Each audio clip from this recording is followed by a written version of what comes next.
n'ubu n'ibibore byinshi yabonye dukeya nyine tw'abantu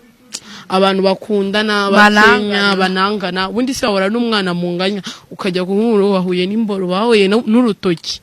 urutoki rwawe ngo wamwihuriye isumbure kuri revo ufite imyaka 19 ugiye guhera n'umwana w'imyaka 20 na 29 ubanze wige no kuri izo revo uvuga ati bano bantu bameze gute ahantu n'isaha ntabwo nayubyiro jya mu bwana bugenzi alo akana ariko uko bari gatonya kikoreye impando bro afite umukazi no kuyikoresha kazi no kuyikoresha hari umwana bari mutonya pe yikoreye impando azi kuyikoresha avuga ati cyakoze uno mwana ariko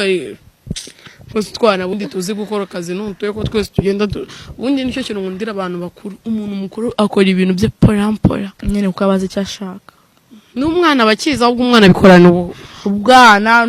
na huti amerwa adasanzwe n'umukobwa kwera abakobwa babikundira n'ubundi utwana akumva naribi siko umukobwa bara n'umuntu mukuru se ubukobwa bw'ubwana bwa 19-25 kumana ahura n'umuntu mukuru akumva nakina naga mwishimiye nyine kuko baramenyereye babandi baramenyereye itwana bro zamura revo urakuze uri gukura zamura revo muri nyenzi kabakobwa kwikurira niba ufite nda nka 18 ubushaka 25 kuzamura shaka nyine nk'umuntu 18 wapi nagabashaka 25 abashaka kuri 20 ahubwo abashaka 19-23 nyine gutyo nitanaga ubu umwana wa 18 wamuhereza wa 30 akamwemera